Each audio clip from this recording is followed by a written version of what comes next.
Hey guys, tonight we're stepping back into a world where the cold isn't just weather, it's law. A time when the sea froze mid-breath and mountains turned to stone mid-song. Before we begin, take a moment to like the video and subscribe, but only if you genuinely enjoy what I do here. And as always, tell me where you're watching from and what the temperature is where you are. Now dim the lights, maybe turn on a fan for that soft background hum, and let's ease into tonight's journey together. You wake into a silence so absolute it feels like you've gone deaf. The world has stopped moving. Outside, the fjord lies frozen solid from cliff to cliff, a single sheet of glass catching the faint light of a sun too weak to rise. The sky above is grey and immense, its clouds unmoving, like wool stretched taut across the heavens. It's the kind of cold that kills birds mid-flight, that locks oars in their holes, that turns sweat to frost before it reaches your skin.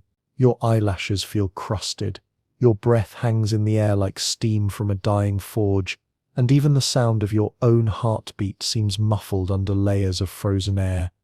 The year is around 900 AD. Deep in the Norse winter, somewhere along the coast of western Norway, the nearest green leaf is hundreds of miles away, buried under snow that never melts. The sea itself has grown tired of fighting the cold and has surrendered, becoming a vast plain of bluish ice. Its edges cracked like glass from the tide that still tries, weakly, to breathe beneath it. There is no forest left to burn, no driftwood to gather. Every branch is gone, every stump dug up, every splinter fed to the flames weeks ago. And yet, here you are, still alive. The smoke rising from your longhouse is the only sign of life on this white planet. To anyone watching from the hills, it would look like a whisper, a thin grey thread curling against the sky. Inside that building, 50 feet long and low to the ground, a dozen souls are sleeping in the dark. You can hear them before you see them. The slow breathing, the occasional cough, the faint creak of timber as frost presses against the walls. You push open the heavy wooden door, its edges crusted with ice, and step inside. The world changes immediately. The cold outside was a living thing, sharp, biting, indifferent, but here it becomes something else, something you can reason with. The air is warmer, thick with smoke, and the smell of wet wool and damp straw. You can taste salt and animal fat on your tongue. Somewhere in the dark, a sheep stirs. A low red light glows from the center of the room, not a flame, but a pit of embers, smouldering, pulsing, breathing slowly, like the last heartbeat of a dying sun. You crouch near it and hold your hands out, feeling the faint warmth that still radiates upward. It's not much, barely enough to thaw your fingers, but it's proof that heat can be tamed, if only for a while. The firewood is gone. Every log has been burned. What's left are stones heated for hours until they glow, then buried under ash and earth to hold the warmth through the night. You can see where they've been placed. Flat river stones arranged in a rough circle beneath the coals, their heat rising through the packed dirt floor. It's not fire that keeps you alive tonight. It's memory, the memory of warmth stored in stone. Your eyes adjust slowly to the gloom. The longhouse is a world in itself. A single, enormous room lined with raised platforms on either side, benches by day, beds by night. The walls lean inward, built of pine logs sealed with moss and clay. Above, the roof arches low and heavy, thick with sod and snow. You can hear the faint sound of melting frost dripping through the thatch, like water finding its way through a cave. The air moves constantly, just enough to keep the smoke alive without suffocating everyone inside. You can see the draft, a faint shimmer near the roof where hot air meets cold, a perfect balance learned over centuries of trial and error. You take a slow breath. The smell is heavy but comforting. Smoke, damp wood, wool, fermented fish, and animal hides. Every surface feels soft from years of oil and soot. It's a lived-in kind of warmth. The warmth of breath, of bodies, of repetition. There's a rhythm here, something steady and patient. The Vikings didn't conquer the cold by fighting it. They learn to move with it, to breathe with it, to let it surround them without taking them. Every movement, every decision is designed for endurance. You glance toward the far end of the hall. Shadows shift, people, wrapped in wool and fur, lying shoulder to shoulder beneath thick blankets made from reindeer hides. Their breath rises in small clouds that merge into the smoky air. You can't tell where one ends and another begins. It's just one long shape, one shared life. This isn't comfort. It's survival turned communal. A single body made of many bodies, the warmth of one passing into the next. Even the animals sleep close, sheep, goats, a calf or two, breathing slow, warm air into the shared space. You step closer to the wall and run your fingers along the timber. It's slick with condensation but warm to the touch. The logs were cut months ago, dried and stacked with layers of moss in between. A primitive insulation system that keeps out the wind and traps the heat from inside. The sod roof above acts like a blanket, thick and damp, heavy enough to hold warmth like the skin of the earth itself. It creaks softly in the wind, the sound like an animal breathing in its sleep. You sit down beside the fire pit and pull your fur cloak tighter. The embers pulse faintly, their light painting everything in shades of gold and rust. You can almost feel the history in it. Hundreds of winters survived like this. Thousands of nights where people sat, just like you, waiting for the world to thaw.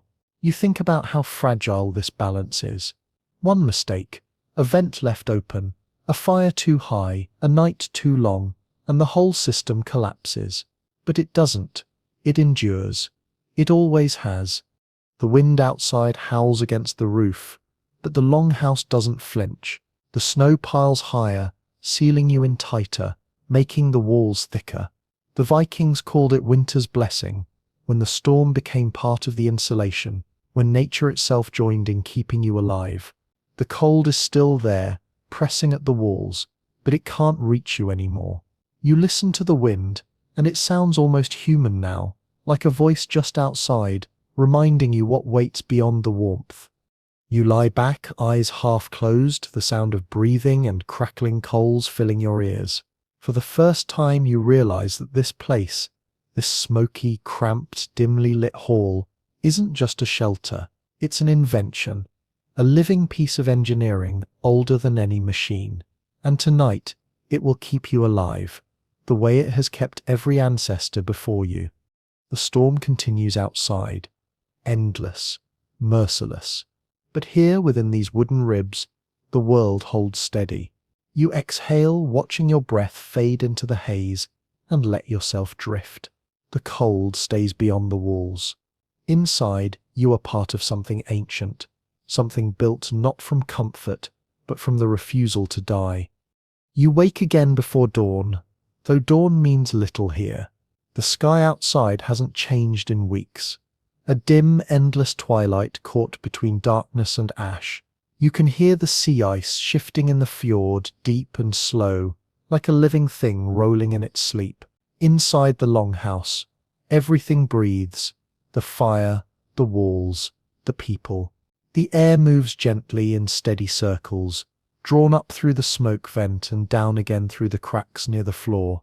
It's an old trick, older than written words. Keep the air alive, and it will keep you alive. The Viking longhouse was never built for beauty.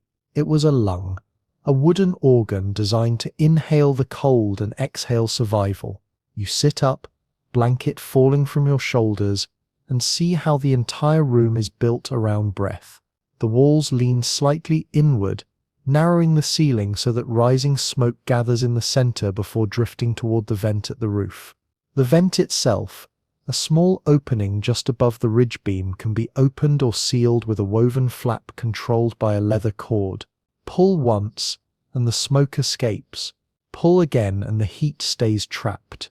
It's a simple mechanism, but one refined over centuries of trial and fire. You look around and start to notice the invisible design. Each plank is set at a slight angle to break wind pressure. Each pole along the rafters has been scraped smooth to guide smoke upward. Even the floor, packed earth, mixed with straw and ash, has purpose.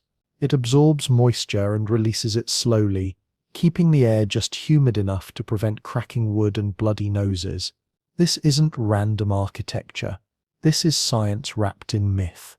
Every Viking who built a house like this carried knowledge older than himself, passed down through hands, not words, tested by death, proven by warmth. A woman nearby stirs. Her hair glows faintly in the firelight, streaked with frost from where her breath has frozen in her sleep. She shifts her child closer to the coals. The boy doesn't wake. The air near the fire pit is warmer by only a few degrees, but in this world, that difference means the line between life and something colder. The coals pulse under a thin crust of ash.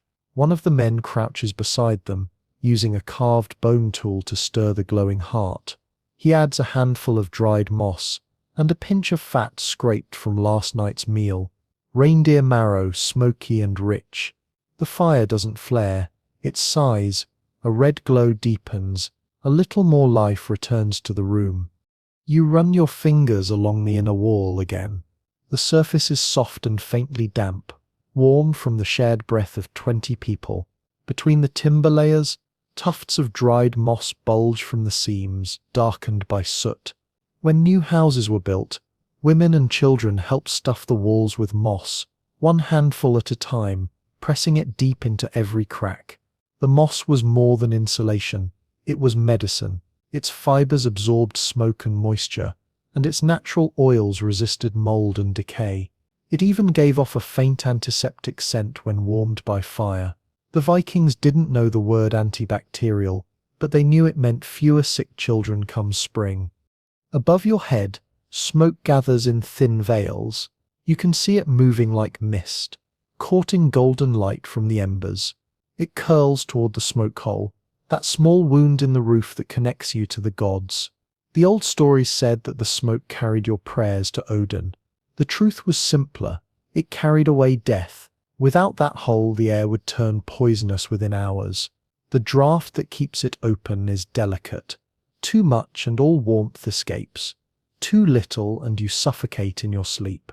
The one who built this house understood those equations without ever writing them down. A thin beam of blue light appears through the vent, touching the center of the smoke. Outside, the storm has calmed.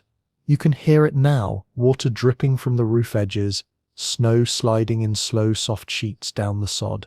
The house is breathing out after holding its lungs full all night. You imagine how many winters this building has survived, how many families it has sheltered, how many storms it has tricked into becoming insulation. Some of these longhouses stand for generations. They're repaired, patched, fed with new timber when the old rots, treated with animal fat to keep the water out. They're half alive, half artifact, the last warmth left in a land of endless cold. You rise and walk the length of the hall. It's longer than you thought. 50 feet at least, though the low roof makes it feel closer, more intimate. On both sides are benches stacked with furs, bowls, tools, and carved wooden figures. You pass a pair of oxen lying in their stall, their breath rising in steady clouds. They're part of the heating system too. Every large body in this space contributes to the whole. People, animals, embers, even the damp earth. Together they generate a kind of living heat that no single fire could ever sustain. Near the far end, you find the small entrance again. The door isn't much more than a thick slab of pine braced by crossbeams and sealed with hide. No hinges, just a wooden peg and a loop of leather. You touch the handle and feel the cold bite immediately. Outside, the air still howls, but the door fits so tightly that not a breath of wind enters the room. Builders carved the doorway narrow on purpose, forcing you to duck. Not out of humility, though the sagas liked that idea, but because it keeps warm air from escaping each time someone leaves. Every inch of this place is a calculation. You step back from the door and look again at the whole interior. It isn't just a home, it's a diagram, a living diagram of physics. Before physics had a name, heat rises, so people sleep higher, cold settles, so the floor stays empty. Moisture gathers near the fire, so walls are made to breathe. Every design choice is a law of nature. turned to human advantage. The Vikings weren't just warriors, they were engineers who lived long enough to learn from their mistakes. You crouch again near the coals. The woman across the fire meets your eyes. She doesn't speak, but her expression says everything. Stay quiet, keep still, wait for the warmth to come back. You listen to the small sounds, the drip of meltwater, the creak of rafters, the faint hum of people stirring under blankets. The longhouse hums with life, slow but steady. In the stillness, you understand why they built houses this way. It isn't just shelter from the cold, it's communion. Every wall, every ember, every breath exists in a fragile balance between life and loss. You can almost feel the pulse of it, the rhythm of heat and air, the rise and fall of smoke, the breath of a civilization that learned to make warmth from nothing but will. You close your eyes and breathe in the smoke. It's thick, sweet, and familiar now. The house exhales with you. You are part of its lungs, one small breath in a body made of wood and stone and time. And when the next storm comes, and it always comes, you'll breathe with it again. By the time the pale morning light filters through the roof vent, the air inside the longhouse has changed. It feels heavier now, rich with smoke and sleep, and the faint sweetness of damp straw. The coals glow faintly beneath a shell of ash, radiating just enough warmth to keep death at bay. You sit up, pulling the furs around your shoulders, and listen. The house creaks like a ship in slow water. Someone coughs near the far end. A child stirs. An ox shifts its weight. The rhythm of life continues, unhurried, deliberate.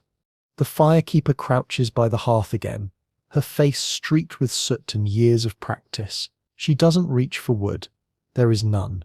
Instead, she picks up a flat slab of granite from the ring of stones and flips it with a stick. Beneath it, heat blooms, the stored energy from the night before, trapped in the rock like a ghost of fire. She adds a few handfuls of dried seaweed, some animal fat, and a twist of birch bark.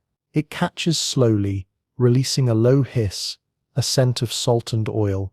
The Vikings called it livsvarm, living warmth, not the blaze of open flame, but the patient glow that lasts when everything else fails. You lean closer and feel it, a soft heat rising, not enough to burn but enough to comfort. This is what survival looks like when the forest has been stripped bare. No waste, no luxury, no sparks licking upward to announce your presence to the gods. Just quiet, efficient, engineered endurance. Every home along the fjord has its own secret formula. Stones chosen from riverbeds for their ability to hold heat. Coals layered between ash and damp turf to slow their death. Vents adjusted by instinct rather than tool. The knowledge is never written. It's passed from breath to breath, hand to hand. In a small clay bowl near the hearth lies another trick. Fish oil, rendered thick and dark, used sparingly as both lamp and fuel. You watch as a woman dips a strip of dried moss into it, then lays it across the coals. The moss smoulders with a dull orange edge, releasing a steady glow. The light it gives off is gold, soft, more alive than the harsh blue of a modern bulb. Shadows ripple across the beams overhead, making the house look like it's breathing again. You notice now that the entire structure is designed around this rhythm of heat and air. The longhouse isn't simply built to resist the cold, it's built to use it. The outer air presses inward, sealing the moss-packed walls tighter, keeping the warmth from escaping. The roof sags just enough under snow to trap air pockets that act as insulation. The sod layer above, thick as a man's arm, freezes solid in winter, turning the roof itself into a barrier of ice that reflects heat inward. The colder it gets outside, the warmer the air inside becomes. It's the cruel logic of survival, learned through centuries of trial and error. You run your fingers over the floor and feel its uneven texture. Beneath the straw matting is a bed of earth mixed with crushed shell and ash, a primitive thermal battery. When the hearth is lit, the heat seeps downward into the ground and stays there long after the flames have died. In some longhouses, people even buried stones in pits under the floor, heating them by day to release warmth through the night. The technique would later reappear in Japanese ondol floors and modern radiant heating. But here it was born from desperation. The Vikings didn't need words like insulation or heat retention. They just needed not to freeze. Outside, the wind screams against the walls. You can feel it in the vibrations of the timber, but the house doesn't yield. The air inside stays still, as if the world outside no longer exists. A man near the doorway checks the seams of the hide curtain. He presses the edges back into the clay seal, tightening it against the draft. His hands are cracked and red, the skin shining with animal fat. You can tell by the way he moves. This is ritual, not work. To him, sealing the door is a prayer. You watch as he returns to his place on the bench, beside a row of sleeping children. The benches themselves double as storage, hollow compartments beneath the planks where sacks of dried fish, grain, and seal fat are kept. They serve another purpose too. Each one holds heat. The food inside stays warm enough to stay edible, but cool enough not to spoil. Every cubic inch of this room performs a duty. Even the air itself seems to have been trained. You glance toward the low ceiling. Soot clings thickly to the beams, black and glossy from years of smoke. It acts as a primitive insulation layer, absorbing and slowly radiating the heat that gathers near the roof. It also keeps the timber dry, protecting it from rot. The people here don't clean it away. They feed it. Each layer of soot is another layer of history. Another winter survived. The family begins to wake. A young girl stands and rubs her eyes, her hair stiff with frost. She kneels by the fire and places her hands above the coals, palms open like a prayer. A thin smile crosses her face when the heat finds her fingers. Her grandmother nods silently from her blanket, proud but unsmiling. For these people, warmth isn't comfort. It's discipline. Every act that conserves it is sacred. You pull your cloak tighter and realize you've stopped shivering. The house's slow pulse has absorbed you. You're part of its breathing now, part of its unspoken calculation. The air has weight again, thick and alive. Outside, the wind still roars across the fjord, carving the landscape into frozen waves. But in here, in this smoke-stained cathedral of timber and will, the cold becomes something holy. This is how the Vikings conquered the Arctic night, not with fire, but with control. They didn't build to defy the winter. They built to invite it in, to make peace with it, to turn it into an ally that insulated their lives instead of stealing them. Their houses were lungs, their fires were hearts, and every breath was another equation solved between warmth and death. You look at the coals again. They pulse softly, red through the ash, steady as the beat of something ancient. The woman tending them hums a tune, a low, circular melody that could be a song or a spell. It echoes in the rafters, mixing with the sigh of smoke. The longhouse breathes once more. The storm outside has returned with teeth. Wind rushes down from the mountains, shaking the walls like a hand testing the seams of your world. Snow pellets strike the roof in waves, each one finding its rhythm against the thatch and sod. Yet inside, the longhouse endures, not silent but steady, humming softly with heat and life. The embers in the hearth glow the color of old wine, deep and hypnotic. You stare into them, and it feels like looking into a thought that's been burning for centuries. Here in the 9th century North, fire is not merely warmth. It is memory, ritual, and mathematics. The hearth is the heart of the house, the axis around which everything breathes and lives. No Viking ever let it die. Not once, not even for a night. If the coals went cold, the longhouse would too. There were no matches, no convenient sparks to begin again. Fire had to be tended like a child, fed, protected, lulled to sleep, but never forgotten. A single ember carried through the night was the difference between civilization and extinction. The woman tending the hearth moves slowly, each motion precise. She stirs the ash not to awaken the fire, but to control it. A flare would waste heat, burn too hot, send smoke rising before it's ready to escape. Instead, she coaxes the coals to shift gently, creating a hollow where oxygen can creep in. You watch her add a single stick, not wood, but charred bone, the last remains of an animal too valuable to waste. Bone burns slow and long, releasing heat without light, the perfect fuel when every spark counts. Around you, life organizes itself around the fire's rhythm. The family sits in concentric layers, children nearest the warmth, elders behind, adults forming the outer ring. Even the animals are placed with purpose. Sheep near the far wall, where their breath can add humidity. Dogs by the entrance, where their bodies block the draft. The longhouse is not a home, it's a thermal ecosystem, each body calibrated to sustain the rest. You lean forward and notice how the hearth itself is built. It isn't a random pit dug into the floor, but a carefully designed system. The base is packed clay, mixed with ash, hardened by hundreds of cycles of heat. Embedded within it are rounded river stones, the same kind used to line cooking pits in the summer. When heated through, they store warmth for hours, sometimes days. Even after the visible fire dies, the stones release heat slowly, maintaining the interior temperature long after the storm outside has swallowed the world.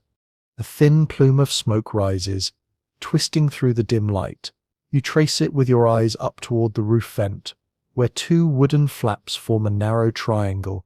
The angle is everything. Too wide, and the warm air escapes. Too narrow, and the smoke collects and kills. The balance changes with the wind.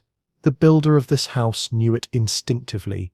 The rafters are carved from pine poles curved inward, their tips lashed together at the ridge, creating a natural channel that guides air toward the vent.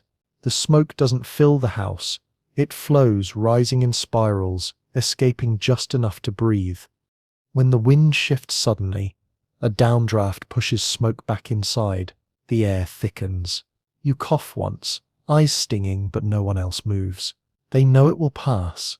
The firekeeper pulls the leather cord that controls the vent flap, adjusting it by a few inches. The smoke finds its new path, and the air clears again. It's all done without words. These adjustments have been made 1,000 times before. At your feet, the ground radiates warmth. The packed earth has absorbed the night's heat, and now it exhales it back into the room. Every handful of ash that falls here serves a purpose. It insulates, dries, and protects the clay from cracking. The hearth is self-healing. Even its residue becomes part of the system. You realize that what you're sitting beside is not a primitive fire pit, but a machine. An early heat engine fueled by instinct and necessity. Someone passes you a small bowl of soup, a thin broth of barley, fish, and melted snow. You take it in both hands and feel the warmth spread through your fingers. The steam rises, joining the slow drift of smoke above. The woman who gave it to you doesn't speak. She just nods once, then returns to her blanket. This quiet cooperation is the Longhouse's true secret. No one here wastes breath. Heat, words, and time are all rationed the same way. A few steps away, an old man with a beard like frost sits cross-legged, polishing a small iron tool in the firelight. His eyes are bright, reflecting the glow of the coals. He doesn't seem to feel the cold at all. Every few minutes he reaches toward the hearth, adjusts a stone, then goes back to his work. You can see from his hands that he's not just watching the fire, he's reading it. To him, the hearth speaks in colors. Blue means the air is too dry. Yellow means smoke will linger. Red, deep and steady, means perfect balance. You start to see the room differently now. It's not random warmth. It's an equation written in flesh, wood and stone. The heat from the coals rises in slow waves, caught by the dense air above, reflected back down by the soot-covered ceiling. The humans and animals add their own heat, a few hundred watts per body, if you could measure it. The walls, thick with moss and wool, trap it. The result is a microclimate, an island of life in an ocean of frost. The temperature difference between inside and outside could be 60 degrees or more. That's enough to keep children alive. That's enough to outlast the night. A gust of wind rattles the roof. Snow sifts through the thatch, falling in soft spirals before landing on the furs. No one stirs. You watch as the flakes melt before they touch the ground, dissolving into faint threads of steam. The warmth wins again. The old man by the fire murmurs something in Old Norse, Elder Lifer. The fire lives. It's both blessing and warning. The same element that feeds you can turn and devour you if it grows wild. So every ember is watched, every crackle listened to. There's no chaos here, only control. That's what separates life from legend. The firekeeper leans back and exhales. The coals have settled into perfect equilibrium. Their glow low and even. The sound of wind fades behind the walls. The storm has become distant again. Irrelevant, you realize that in this world, warmth is not a luxury. It's a religion, and the hearth is its altar. You lie back against the furs, the air dense and smoky, the heat brushing your face like breath.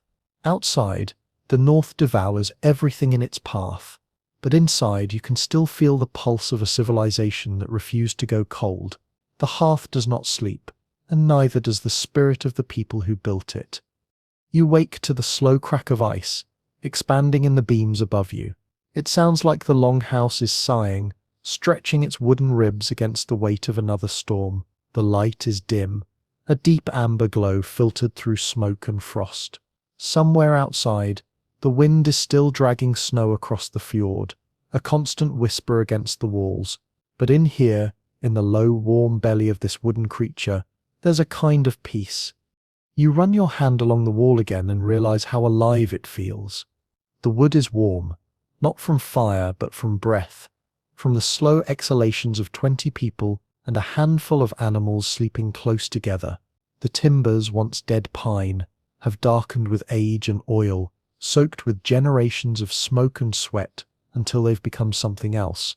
Part barrier, part skin, part memory. The Vikings didn't build houses against the world, they built them with it. Every beam, every handful of moss, every pelt hanging from a peg was chosen to cooperate with the cold, not to defy it. The walls here aren't just wooden, they're layered.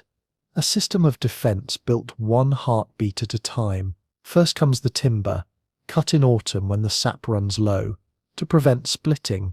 Then moss, pressed into every seam with blunt knives or fingertips. Then clay, mixed with ash to keep it pliable, smeared thick from floor to beam. And finally, furs, pelts from deer, bear, or wolf, hung like curtains against the draft. The result is not airtight, but balanced. The air can move just enough to breathe, to prevent moisture from rotting the wood, but not enough to let the cold in. It's a living organism, tuned to a rhythm only centuries of winter could teach. You notice a faint shimmer on the inner wall, a thin film of condensation freezing into delicate patterns.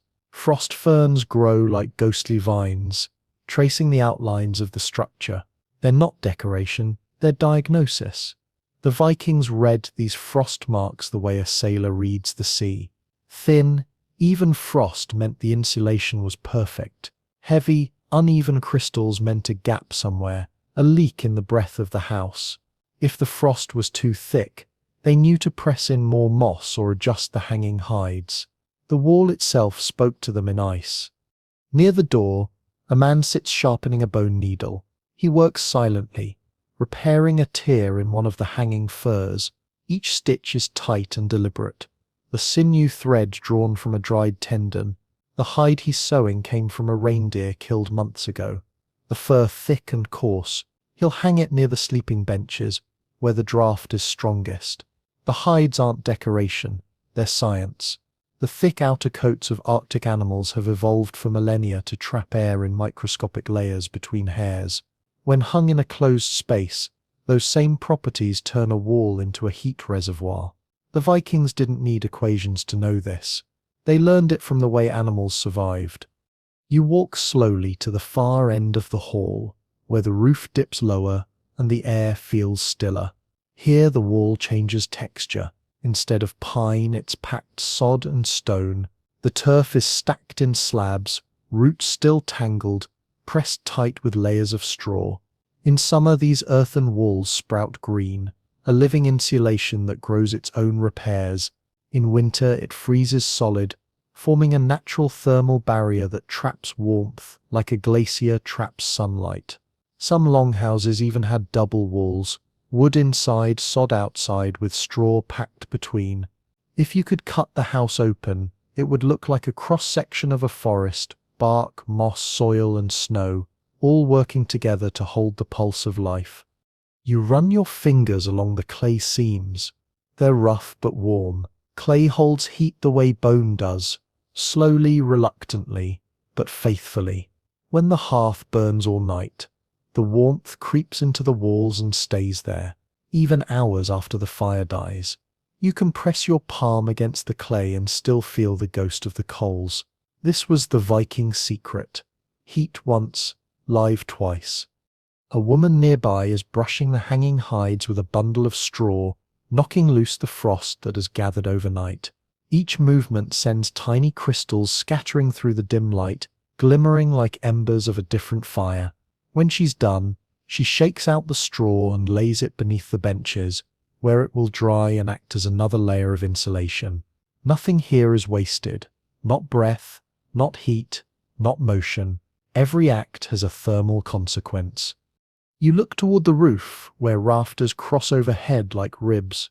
Between them, bundles of wool are stuffed into the gaps. Some are sheep's wool, some from goats, some even from dogs. The fibers tangle together, holding air the way lungs hold breath. Wool doesn't just insulate, it regulates. It traps heat when the air cools and releases moisture when it warms, keeping the balance inside the house constant. In a world without thermometers, wool was the thermometer. At the far side of the longhouse, a young boy lies curled beneath a reindeer hide. You watch as his breath fogs the air above him, rises and disappears into the gloom. That single exhale joins hundreds of others, merging into the house's living cycle of warmth and moisture. Every breath matters here. The combined respiration of the family adds measurable humidity, which in turn helps conduct heat evenly across the room. Too dry and the air becomes brittle, fire burns too fast, wood cracks, throats bleed. Too wet, and frost blooms on every surface. Balance, again, always balance. You begin to understand the genius of it.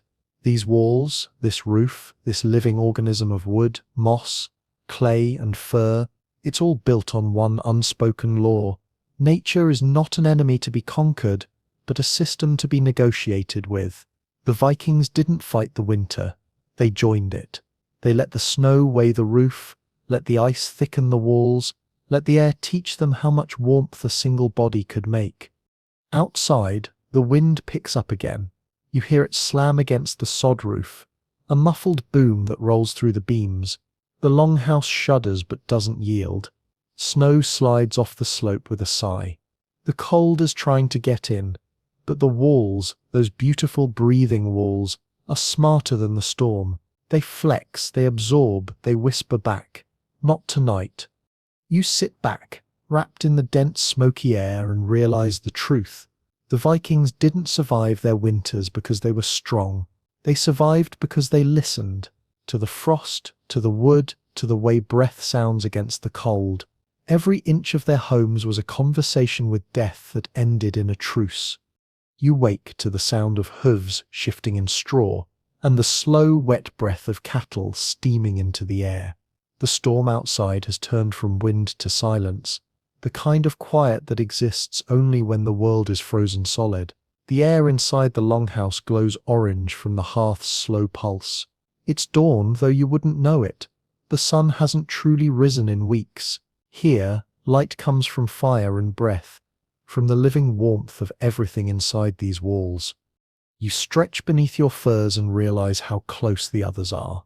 You can feel the rhythm of their breathing, steady, deep, overlapping until it becomes a kind of song. The sleeping circle is a pattern older than writing. Every night, families arrange themselves in the same order, elders and infants near the hearth, adults on the outer edge, animals in the furthest corner. The placement is deliberate. It's not about comfort, it's about thermodynamics, a living heat engine made of bodies. You glance across the room and see the oxen lying in their straw alcove, their bodies great dark hills of muscle and hide. They are as much a part of the household as any person. Their presence alone raises the temperature several degrees, their steady breath adding both warmth and moisture to the air. The Vikings didn't keep livestock indoors out of sentiment. They did it out of mathematics. A single cow releases as much heat as a small fire. A goat is less, but constant. Add 10 animals and a family of 6, and you create a microclimate, a warm-blooded fortress against the winter gods. The sleeping benches are narrow, built along the longhouse walls, each one lined with furs, straw, and woven wool. The planks are slightly curved following the contour of the human back, not for comfort but to reduce contact with the cold surface. Beneath them, hollow storage cavities are filled with dried grasses and hay, which act as insulation. In some homes, the Vikings even placed smooth stones or pots of coals beneath these benches before nightfall, sealing the heat into the straw below. It was primitive radiant heating, the same principle used today in modern floors, perfected 1,000 years too early. You pull your cloak tighter and look at the faces sleeping nearest you. They're smudged with soot, rough from wind and salt, but peaceful. A mother stirs, turning toward the hearth without opening her eyes. She pulls her child closer, tucking the fur tighter around their shoulders. The fire flickers, catching the edge of her braid, and you see beads woven through it. Amber, bone, maybe glass from a distant trade route. Even here, surrounded by hunger and ice, beauty is not forgotten. You shift slightly, and a soft rustle echoes through the longhouse. Layers of hides brush together, elk over sheep, reindeer over wolf. Each layer serves a purpose. The coarser pelts go on the bottom, trapping air pockets that hold heat. The finer furs stay on top, sealing the warmth against the skin. Between them, woven mats of dried cattail fluff act like down feathers, compressing and expanding with movement. The result is a sleeping system capable of keeping a person alive through temperatures that would freeze exposed flesh in minutes. Every family here knows their furs by name and order. They're treated like heirlooms, maintained through ritual. At dusk, hides are shaken out, inspected for frost, brushed with straw. In the morning, they're hung briefly by the hearth to dry, absorbing smoke that repels insects and bacteria. Over time, the hides darken, grow softer and smell faintly of wood ash and warmth, the scent of survival itself. You roll onto your side and see the longhouse in cross-section, layers of life stacked like sediment. The people in the center, wrapped in wool and silence. The animals near the walls, their bodies rising and falling in slow rhythmic waves. Above them, the rafters black with soot, glistening faintly with condensed frost. Beyond that, the snow roof, glowing pale blue in the thin morning light. Every layer of this world, wood, flesh, ice and air, is working together. It's not random, it's design. Someone stirs near the entrance. A man, tall, bearded, his breath a cloud in the dimness. He rises, walks barefoot toward the fire and crouches. He pokes the coals with a charred stick, testing them like a doctor checking a pulse. The fire's red heart flares gently, sending new warmth into the circle. He doesn't add wood. Instead, he stirs the ash to expose the glowing stones beneath. Heat spills outward again, gentle and controlled. The others begin to wake. The sound is small but rich, furs shifting, bones cracking, the quiet exhale of life restarting. A few children whisper to each other, their words lost in the soft rumble of the house. Someone laughs once, low and tired. Then silence again. Morning in a Viking longhouse isn't greeted with talk or song. It begins with listening. Listening to the fire, to the air, to the breath of the animals. Listening to whether the night has taken anything from you. You step outside for a moment. The cold is immediate, sharp, absolute. The sky is pale blue, empty but for the faint smoke rising from the vent. Snow stretches out in every direction, broken only by the dark silhouettes of pine. The air tastes metallic, like frozen salt. You can see your own breath rising in long, twisting ribbons. Out here, the silence isn't peace, it's pressure, the kind that could crush a man's thoughts if he stayed too long alone. You last only a minute before turning back inside. When you re-enter the longhouse, the warmth hits like a memory of the womb. The smoke hangs low, golden in the dim light, curling through beams and hair. The people are up now, moving slowly, wrapping cloaks around themselves. Someone stirs a pot of porridge, someone else feeds straw to the cattle. Life resumes exactly where it left off, as though the night never ended, as though it never truly does. You sit again on your bench, back against the wall, and close your eyes. The sound of breathing fills the air, dozens of lungs working together, pushing against the cold. You realize that this is what the Vikings mastered better than any weapon, any ship, any war. The art of existing as one organism. When warmth is scarce, it cannot belong to one person. It must be shared, circulated, recycled until every ember of it has served its purpose. The longhouse exhales, the fire flickers, and for a moment the whole place feels alive, as if the house itself is dreaming of spring. You breathe in smoke and wool and animal musk, and you understand the Vikings didn't sleep through winter because they were fearless. They slept because they built a world where even in darkness warmth had a place to live. The storm has passed, but the cold it leaves behind feels eternal, a silence that hums through the air, so thick it seems alive. You lie awake beneath your furs and listen to it. The longhouse doesn't creak or groan under the pressure. Instead, it hums softly, a deep, resonant tone that seems to come from the very bones of the building. The Vikings built their homes not to resist nature, but to move with it, to breathe alongside it. The roof above you isn't just a cover. It's a living shield, part snow, part soil, part soul. You rise quietly, your bare feet finding the packed clay floor still warm from the night before. The fire is only a low glow now, a handful of coals pulsing faintly under ash. You look upward, following the trail of smoke curling into the rafters. The air feels damp, not wet but heavy, like the breath of a sleeping animal. The longhouse has lungs. It inhales through its vents and the gaps between roof planks, exhales through the smoke hole at the ridge. Every draft, every flicker of wind, every swirl of smoke is part of its respiration. You step toward the wall and press your hand against it. The timber feels solid, but above it, the roof transitions, logs supporting layers of birch bark, turf, and frozen snow. You can see where the builders stacked the sod in alternating patterns, root side down, then up, locking each piece like puzzle tiles. Beneath the frost, the roots still cling to the soil, their fibers binding the roof together into one thick, breathing organism. The snow, heavy and wet, presses down like an extra blanket.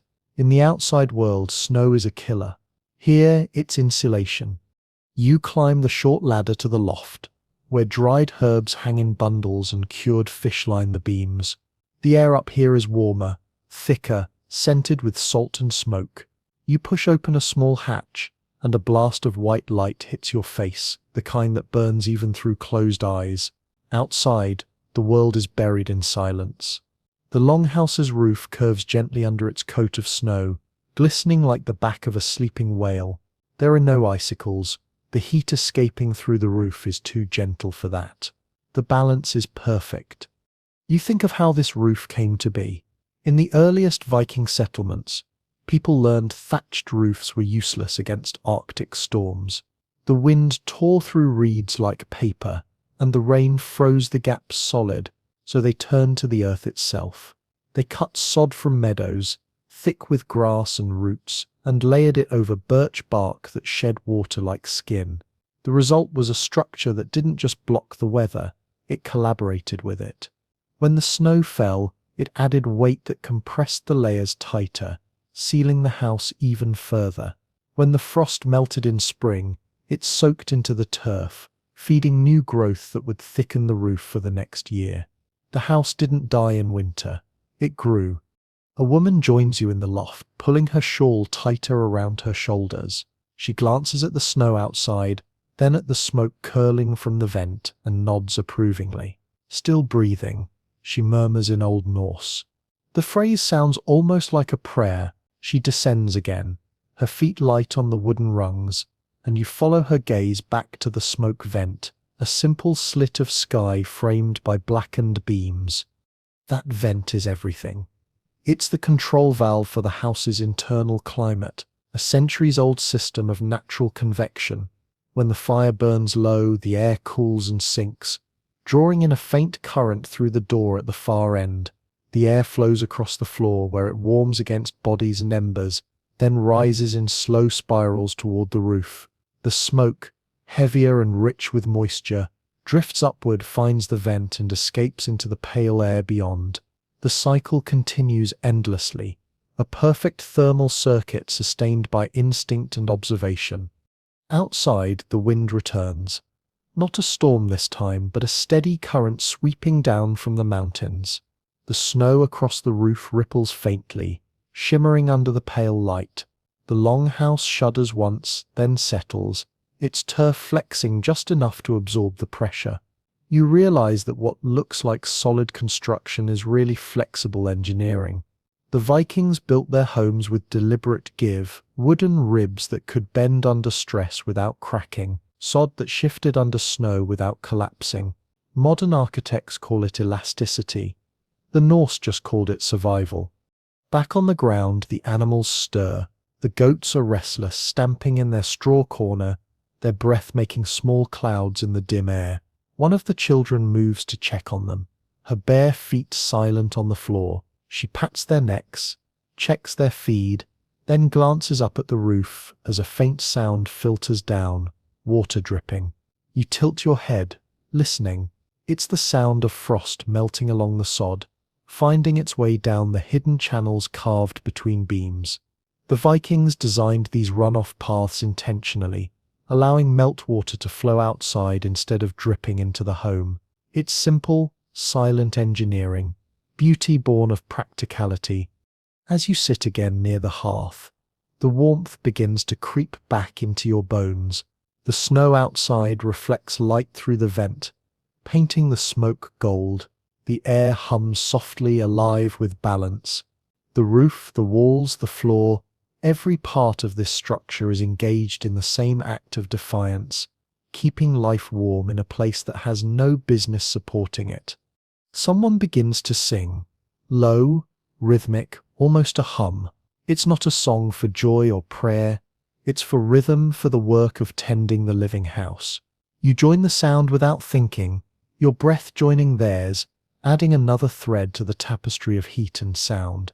You feel it then, the truth that every Viking learned in childhood: survival is not just a matter of shelter but of harmony. The house sings because it's alive, and as long as it breathes, so do you. The night returns in silence so deep that even the fire seems to hesitate before crackling. You lie awake and realize that in a Viking winter, silence is never empty. It's a structure, a sound built from breathing, dripping, shifting, and settling. The longhouse hums with its own quiet orchestra. You hear the walls expand and contract with temperature, wood groaning softly in the dark. Somewhere above, frost cracks on the roof, sending a faint shiver through the beams. Beneath it all is the steady human rhythm, slow breathing, the rustle of hides, the heartbeat of those still alive. This is what survival sounds like. It's not loud, it's not heroic. It's the quiet persistence of systems working together: fire, body heat, walls, animals, air. Each plays a note in a song designed to last the night. You focus on the smallest sounds first: the whisper of embers shifting beneath ash, the sigh of a sleeping ox exhaling steam, the wet hiss as a snowflake melts through the roof vent and lands on the coals. Each noise carries meaning. The crack of wood means dryness, too much draft, too little humidity. The hiss of moisture means safety. The air still holds enough life to prevent the fire from burning too hot. The Vikings didn't just watch their world, they listened to it. In the north, hearing was survival. The longhouse itself becomes a giant ear. The curved walls and sod roof reflect sound differently depending on their temperature and moisture. A heavy frost outside makes the air inside sharper, brighter. A thaw dampens it, dulls it. The Vikings could tell by ear when a storm was coming or when snow was piling dangerously high on the roof.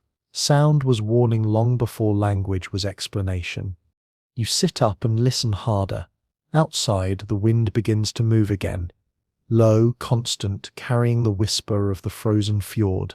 It sounds like a voice, too far to understand but impossible to ignore. You can tell by its tone that it's blowing from the north. The house seems to respond, its timbers creaking in slow reply. You imagine the entire structure flexing under the wind's hand, like a living creature tightening its muscles against pain. A man near the fire stirs and opens one eye. He doesn't rise, he just listens. After a long moment he reaches for a stick and pokes the coals. The fire answers with a deep sigh and sends a rush of orange light through the hall. The wind quiets again. You realize what just happened. He heard the change in draft before you could see or feel it. A simple adjustment to the coals, a shift in the smoke's rhythm, and the entire house is balanced again. This is engineering without instruments, control without calculation. You notice the smell next, not of burning wood, but of life, smoke mixed with sweat, wool, and thawing snow. It's dense, earthy, layered with history. Every Viking home smelled like this, and over time those scents became a language of reassurance. When you woke and smelled smoke, it meant you were alive, that the balance of air and heat still held. If the smell turned bitter, too much pitch, too much ash, it meant the fire was choking, the air growing stale. Entire generations learned to read the chemistry of their homes through the nose and ear, long before thermometers and sensors existed. Somewhere in the back corner, a sheep bleats softly. It's answered by another across the room. The sound is small but comforting, proof that warmth still lingers at the farthest edge of the hall. The animal's breath mixes with the human's, creating a fog that glows in the firelight like pale gold. You can almost see the temperature itself, suspended in the air. Each movement, each exhale, each rustle adds another degree of heat. The eldest man rises slowly and walks toward the center of the longhouse. His shadow stretches long behind him, flickering against the soot-stained beams. He kneels by the hearth and begins to rearrange the stones with hands that move like memory. You watch him in silence, realizing that what he's doing is neither random nor ritual, it's measurement. Each stone's placement determines how the heat flows through the room. Too tight, and the coals suffocate.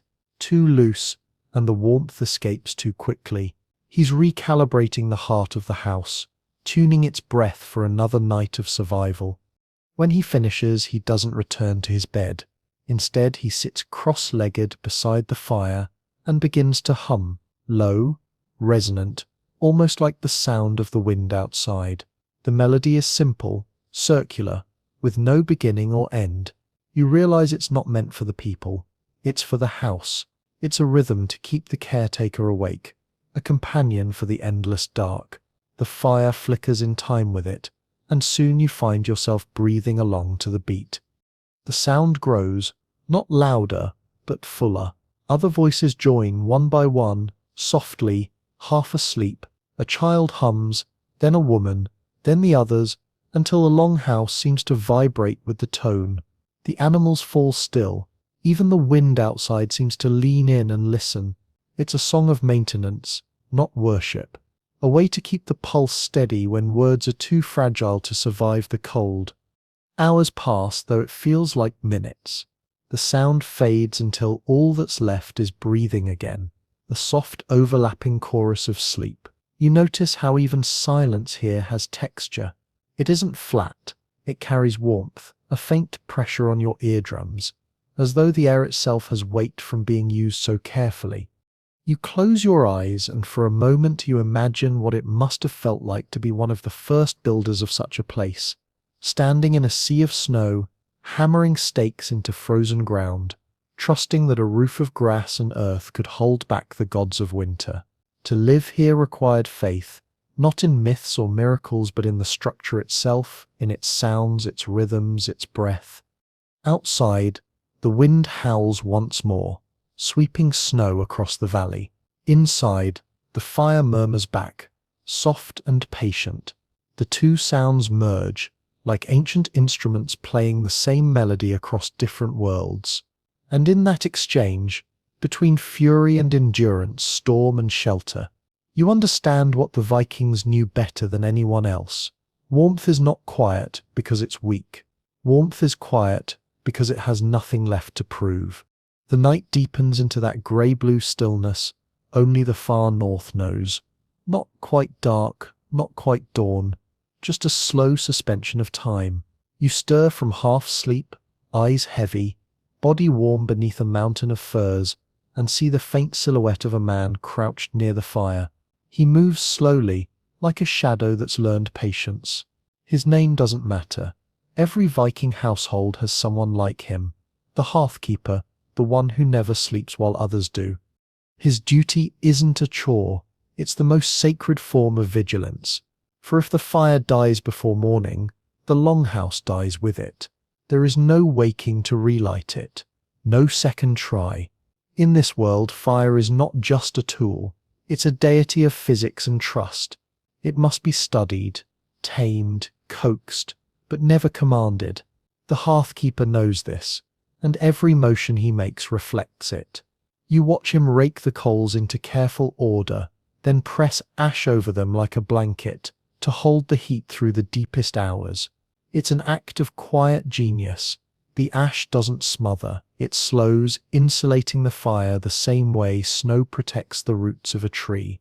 He leans closer, his face catching the red glow.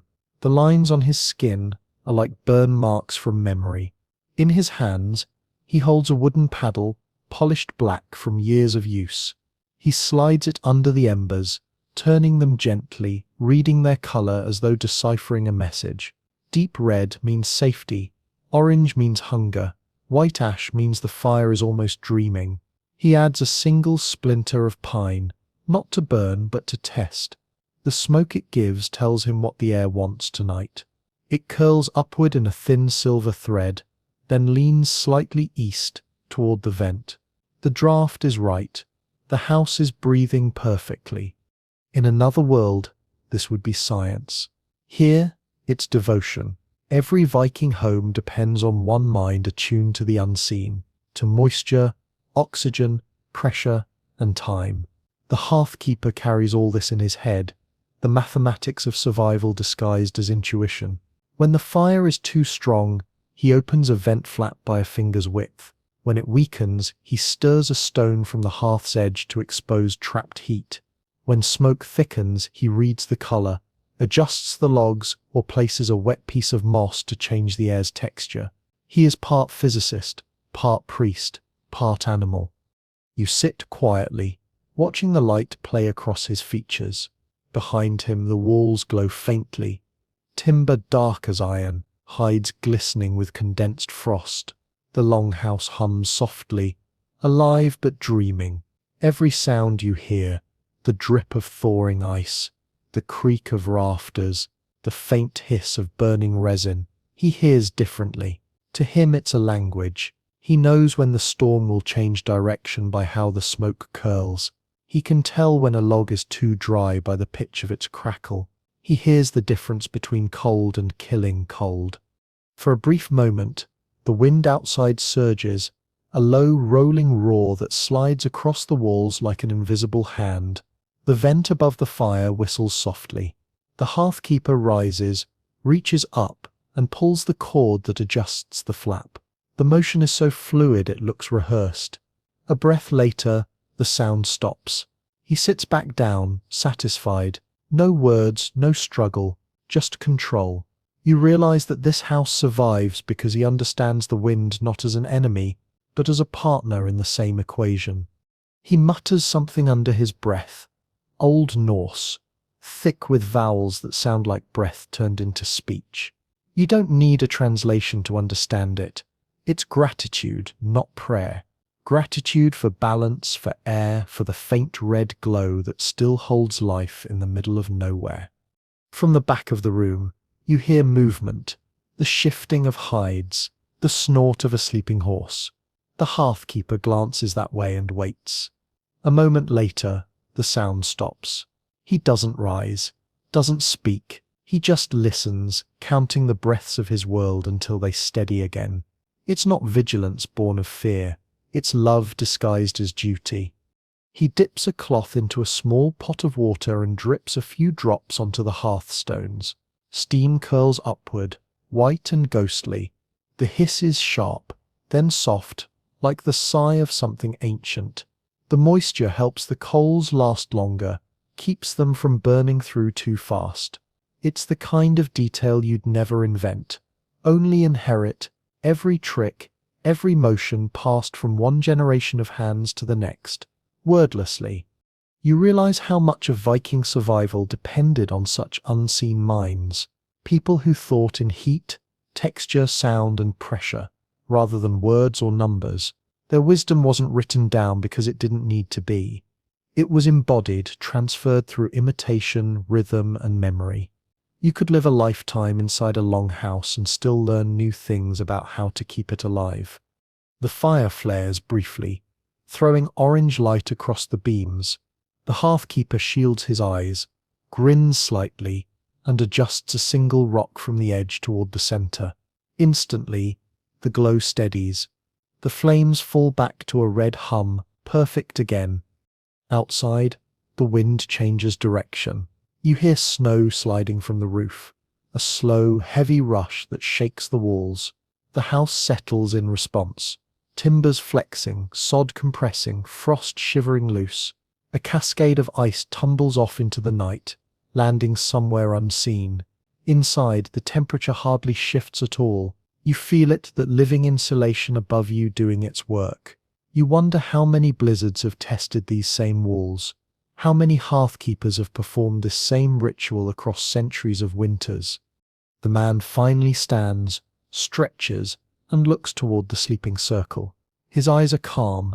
He takes a piece of birch bark from a pouch, places it carefully over the coals, and watches it curl into smoke. Then he lies down beside the fire, one arm still draped toward the hearth, fingers inches from the heat. It's not to warm himself, it's to feel it, to sense, even in dreams, if something changes. The house hums on. You close your eyes again and think about how the mind of one person, the firekeeper, the builder, the watcher, sustains an entire world. Long before thermometers, before schematics, before equations, the Vikings had this, a human instrument tuned to the song of warmth. Outside, the night thickens. The fire breathes once more. And you understand the quiet truth of this civilization. It wasn't swords or ships that made them endure the north. It was this one mind, one ember, and the refusal to let either go out. Morning arrives not with sunlight, but with a dim grey that filters through smoke and frost. The line between night and day feels imaginary, more an easing of the darkness than its end. You wake slowly, feeling the rough texture of wool against your cheek, the warmth of breath on your neck, and the heavy stillness of a world that hasn't thawed in months. Above you, smoke drifts lazily toward the roof vent, the ghost of last night's fire still clinging to the air. Somewhere beyond the turf walls, a raven calls hoarse, distant, alive. You sit up and see the longhouse in motion. The first to rise are always the same. The hearthkeeper, stretching the sleep from his shoulders, an old woman stirring something in an iron pot, a child shaking frost from a fur cloak. Their movements are quiet but efficient, ritualized by repetition. Each person has a task, and each task is part of a larger rhythm, the daily resurrection of heat. The coals glow faintly under the layer of ash. The hearthkeeper kneels again, blows softly through a reed tube, and the embers wake like eyes opening. He adds a few slivers of birch bark, then a twist of dried grass, and finally a small log split with an iron wedge. The flame grows in stages, Deliberate, slow, patient, never rushed, never wasted. The warmth spreads outward in concentric circles like ripples on dark water. It finds the hides, the air, the walls, the breath of animals. It doesn't conquer the cold, it negotiates with it. You notice how the air changes as the fire strengthens. The frost on the inner walls melts first, running in thin rivulets down the seams of the hides. The moisture darkens the timber, releases the scent of pine sap and smoke, the smell of life. Above, the vent rope creaks gently as the draft adjusts itself. Warm air rising, cold air slipping down from the edges.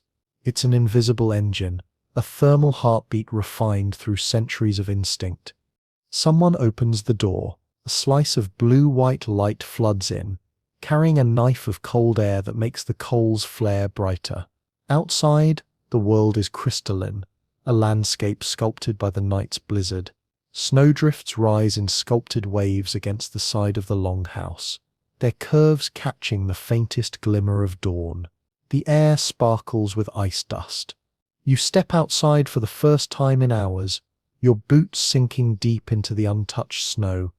The temperature is well below freezing, perhaps -30, maybe 40, but inside you still carry the memory of warmth.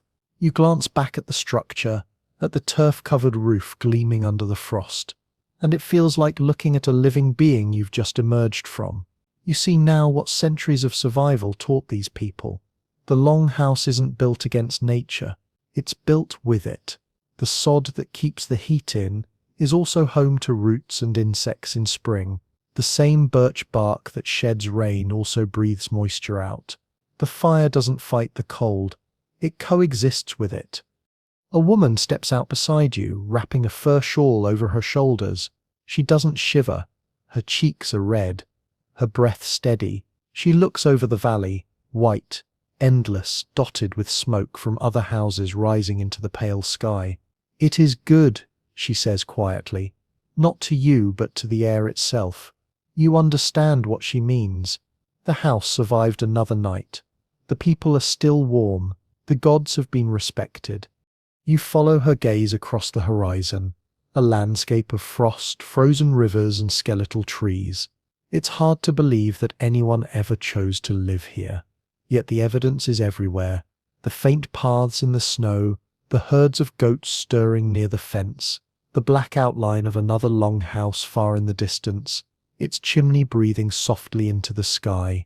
Civilization didn't just happen in the north. It persisted there through logic, endurance, and 1,000 invisible decisions that made warmth possible where it shouldn't exist. You step closer to the door again and glance at the wooden threshold. Deep grooves mark the passage of generations. Boots, bare feet, hooves. This single doorway has been the crossing point between death and safety every winter for centuries. It is both boundary and promise. Inside, the fire crackles. Outside, the frost bites. And between them stands the intelligence of humanity, measured not in conquest but in coexistence. As the day unfolds, you notice how every action inside is part of the same equation. A woman dries herbs above the hearth, their scent mingling with pine smoke to purify the air. A boy spreads out damp furs to catch the rising heat and dry them for nightfall. A man chips ice from the water barrel, then pours it near the door to freeze again, sealing the base against draft. None of these acts are separate. Each one contributes to the same result, preserving warmth without wasting flame. Later, when the light fades again and the horizon sinks into another grey dusk, you watch the process begin anew. The coals are banked, the hides drawn tight, the smoke vent adjusted to the changing wind. The same care, the same pattern, repeated night after night, winter after winter. You realize this rhythm is civilization, not kings or battles or ships, but the art of surviving the elements without losing one's humanity. You sit once more near the hearth as the evening takes hold. The fire glows steady, its light playing across the faces of those gathered. Children laugh softly. Someone hums a song, one of those simple ancient tunes meant not for performance but for reassurance. the same melody their ancestors might have hummed 1,000 years ago while snow fell on the roof. The sound merges with the crackle of wood and the low sigh of wind through the vent. You close your eyes. The air smells of ash and wool, smoke and life. The warmth is imperfect, flickering, alive. It moves in waves across the room, reminding you that in a world this cold, comfort is not something you find. It's something you build, log by log, breath by breath, night after night. When you open your eyes again, frost has begun to reform along the walls, faint silver veins glowing in the dim firelight. You trace one with your finger, feeling the chill press back against your skin. It's beautiful. You realize that even here, even in this frozen world, there is no true separation between warmth and cold. They live together, like rivals who need each other to exist. The firekeeper adjusts a log, and the light shifts once more. The longhouse exhales. The snow outside glows faintly, catching the reflection of flame through the vent. Everything, air, ice, wood, human, feels woven into one quiet, breathing organism. And as you drift towards sleep, the truth settles over you like another blanket. The Vikings did not just survive their winters, they designed their way through them. And that design, made of wood, earth, and willpower, still burns quietly somewhere in the dark, reminding the world that warmth, real warmth, is always an act of engineering and faith combined.